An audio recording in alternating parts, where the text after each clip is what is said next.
Oh, we will actually utilize our equipment for what it is utilized for.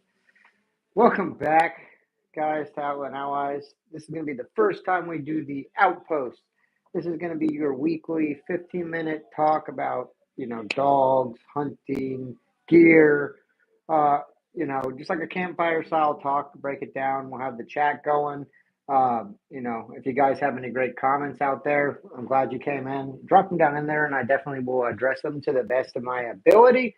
Um, Today we're breaking down, some of the training rules I believe every dog owner should follow. Do you know that these aren't rules I just created myself?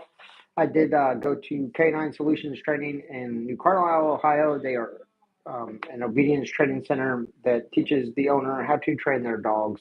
So I've had some, one-on-one professional training as well as, I do actually get out and try to research and watch dog trainers online and things like that, and do learn the techniques and things that they are using that are consistent and things that are repeatable. I'll argue if it is something that works and is in the industry or in the industry, you'll hear it time and time and time again. For instance, I'm a professional golfer, and like to fix an over the top swing, you're going to hear a lot of the same fixes over and over and over again because typically, if it's good or it works well or it's a professional standard of some sort, you're going to hear a professional repeat it over and over and again. So that's what we were doing our own research and looking for those things that are repeating over and over again. I would like to argue that, dog training is not about, fancy tools or cramming one big session in. It's a mindset. It's like going to the gym and training for a triathlon or a strongman or anything like that. Um, it is a mindset. You can't just think we could go out and do it in one day, right? You're not going to go out unless you're just a freak of nature and train for and be successful for training for a marathon in one day, right? So same thing with dog training. You can't expect your dog to be efficient after one day of training. I know that they say there are smart dog breeds. There are dog breeds that pick it up quicker than others. But do know that training is a mindset. We have to stay consistent. We have to stay on it. So give me 1 second. I'm going to post something on TikTok just real quick, and we'll be right back to it. For that, guys. And we were in the thought process of talking that training is a mindset. It is not just a one big session. It's something that you do. Let's talk about the rules, why consistency always beats intensity, especially with dogs, and how to fix some of those confusing mistakes. Hey, how we doing? I hope everybody is having a great day. Uh, hey, some of my employees are waving on the way out. I'm just up here streaming where we have the best service. Eventually, our Wi-Fi will get fixed when you live in rural counties. Sometimes things don't always get fixed the way they should. But I think the rule number one of training dogs is being consistent. Dogs don't understand, in my opinion, sometimes if sit today means sit, it should mean sit always. It should mean sit tomorrow. I've seen it with Nymeria that if I'm not consistent with a command at all times or enforcing that command every time that I start laxing off, she realizes it and she will start taking advantage. So, rule number one with dog training is obviously consistency. Like I said, whatever your command is for the obedience that you are trying to get, when we give that command, we expect the behavior. We have to expect that behavior at all times.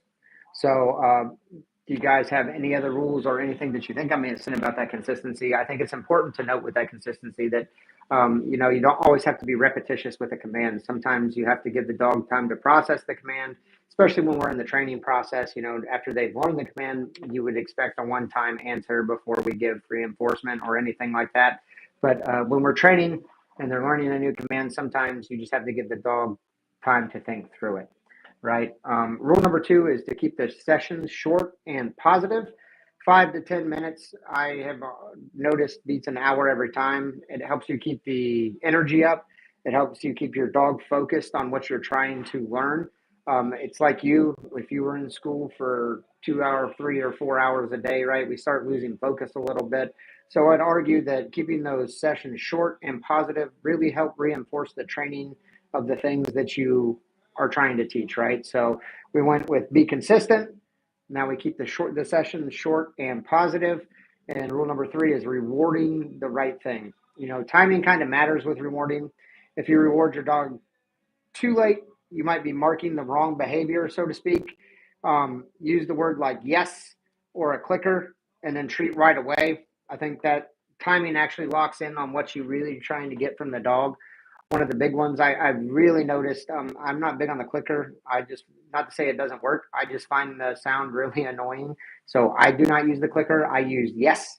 And I notice that works really well with Nymeria after I give her a cue. If she does do it right away when I say yes and reward her, it next time we give that cue, it's a lot more responsive. She's a lot more attentive to me because I have cued her that she did do what I want to do, right? So going back over those rules on everything that we should do when we're training our dog right, you should be consistent. So if sit means sit today, it means sit tomorrow. It means sit when we say it. It doesn't mean kind of sit. It doesn't mean sort of sit. When I say sit, it means sit, right? Rule number 2 is we need to keep our sessions, that word's hard, short and positive. 5 to 10 minutes is always going to beat our hour to 2 hour training sessions.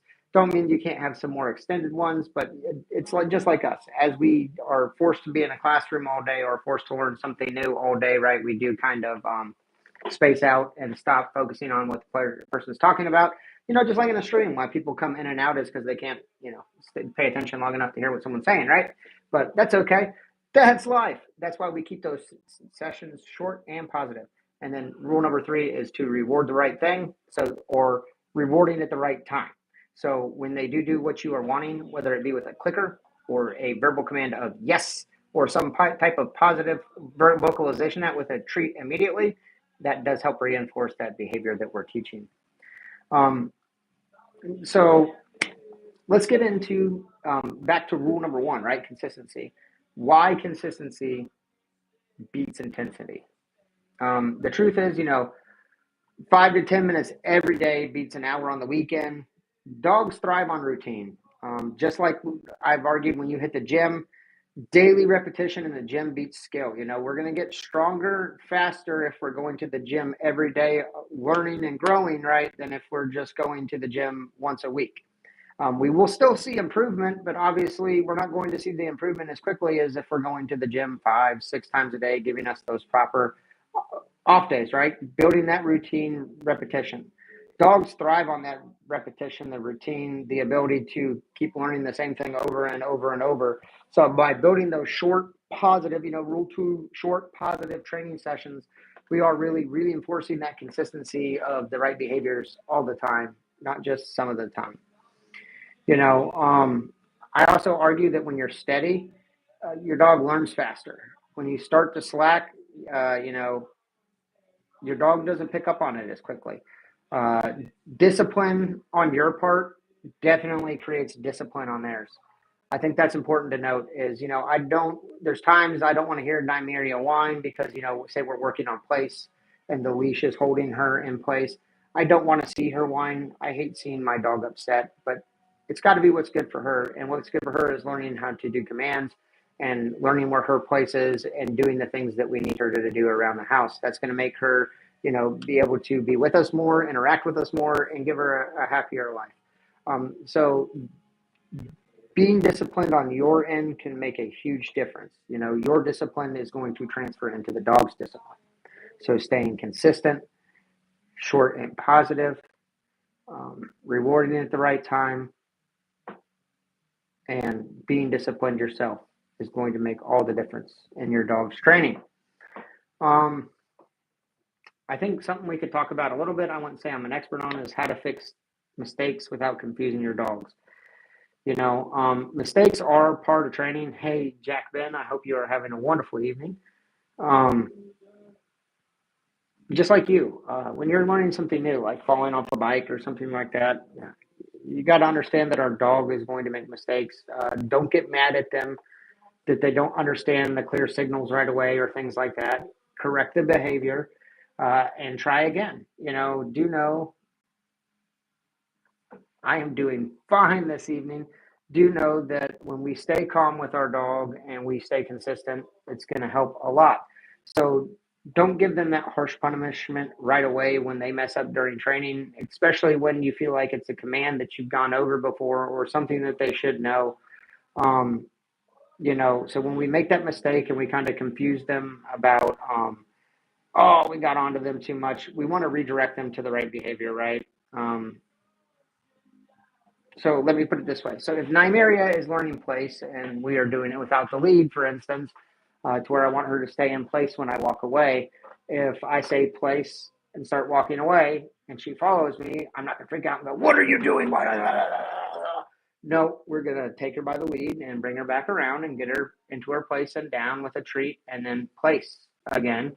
And I'm going to let her know that she has done what I wanted her to do by when she has exhibited behavior, giving back to that rule, again, with the timing, right? Being timing is giving her the yes and letting her know with the reward. So when the dog does make the mistake, maybe say you say sit and the dog goes to down, don't immediately go, what are you doing? And yank them up, maybe set them into heel, walk them back around, set them sit, bring them to down again. Yes, reward the behavior, right? Don't freak out on the dog. Give them time to learn, give them time to maybe understand that you were not clear with the instructions sometimes. Like I know one of the ones Nymeria kind of confuses right now. I'll kind of give you the signal is when we are working down, I'll have my treat pouch here. We come and we down, down. Our sit is up because we want the head to come up. So when I go do our sit, we come to here. When I go to down, we bring it down. The new one we're trying to give her that she's learning really well is middle, and to get her here. So when I'm shooting a bow or a rifle, she is right in between my legs, not off to the side. I don't want her anywhere in my line of fire. So middle, and there's times that when I give her the middle signal that she confuses this with this, and we go to down. So what I do is I bring her back to the sit or back to the heel. I give the command again and try to maybe exaggerate the movement a little more to make it very clear that what I'm wanting from her is to come around to go to the middle, not to go to the ground. I don't want her to be confused, and I don't want to lash out and give her a bad flavor for training, right? Short, positive training sessions. Is there any tips that anybody feels like I have missed so far in today's outpost about training? Like I said, I am not a professional trainer, so I don't want to say, oh, you have to use this type of treat. You have to use this type of treat pouch that if you don't do this, you don't do that. I am just simply, like what I said this channel is, I am simply giving you what I feel like has worked very well over the course of my dog ownership and dog life. Do know that I am new into hunting dogs, so this is a little bit of a challenge for me, but I feel like we have done really well with our dogs over the course of our life. Our dogs can wander the yard without leashes. They have great recall. They know their commands. So do know we do have some experience. I am just trying to give you my experience and what I have done and seen consistently that works well. I have seen professional trainers say works well time and time again. So I'm leaning a little bit on their experience as well, kind of rephrasing some of the things that they say. But do know you need to find, a routine and a pattern that works for your dog, because what works for my dog isn't always going to work for your dog. Thanks for that like. Does anybody feel like I've missed a great tip on dog training that just absolutely should have been nailed? We'll go back over them just so you can hear it. I think that every dog owner out there should be consistent. Keep the training sessions short and positive.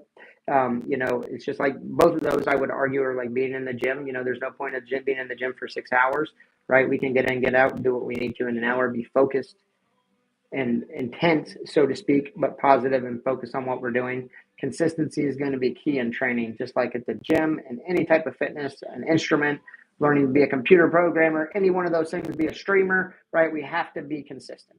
Consistency is really going to help build that dog's confidence that when you give those commands that you are being clear and concise and they understand what you are telling them to do.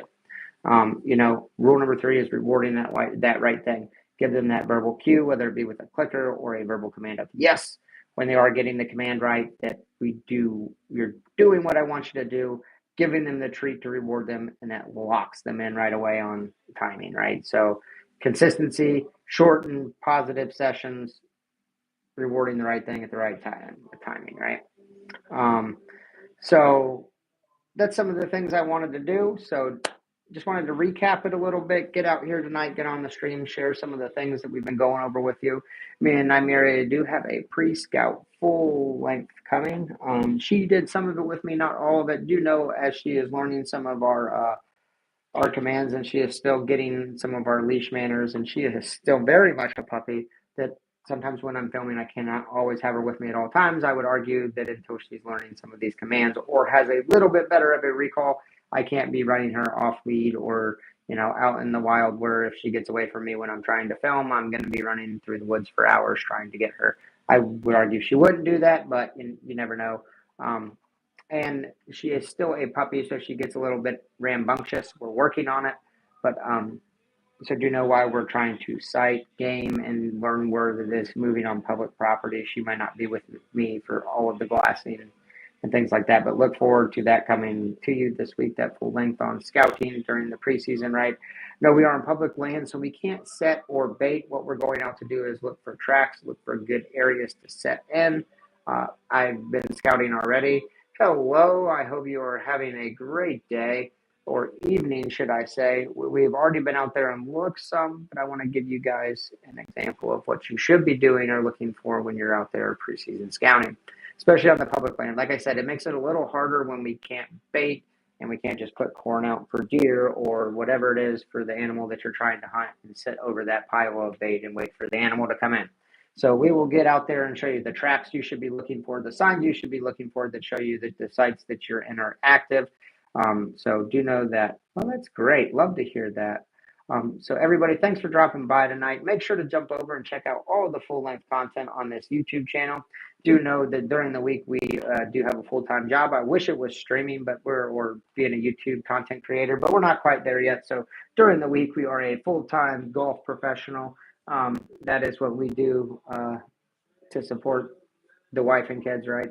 But if you do like what you see, make sure to hit that like button. Jump over to YouTube and subscribe. The more subscribers we get, the faster it gets rolling, the easier it gets to create the content. So do know we will keep putting it out there for you. If there's something that you would like to see, let us know. If there's a piece of gear that you would like us to review, please let us know that as well. We will happily do that for you. I got, not this week, but next week, we've got the first high-low on some hunting gear coming your way. We'll give you some real field examples of whether you should spend your money on an expensive hoodie like the Under Armour one, right? Or whether you can go buy one at Walmart and it's going to serve the purposes for you. So we want to get you out in that field, and we are going to spend our money so you don't have to. If there is a place you would like to see us go or something, hey, greetings from Germany. If there's a place that you'd like to see us go hunt or something like that, make sure to drop it down in the chat. Me, I'm from the United States. But thank you for dropping in this evening. Welcome to the Outpost Chats. Do know we will start doing these on Sunday evenings. Next week, we will go over the preseason dues, right, as we really close in on the season here in early August. Squirrel here in the state of South Carolina is coming right up. So we are going to have some videos of that coming right away of our early season hunts. So looking forward to that, guys. Thank you for joining us on the journey. Thank you for dropping in this evening and saying hello. Thank you for keeping the chat active. We love you guys.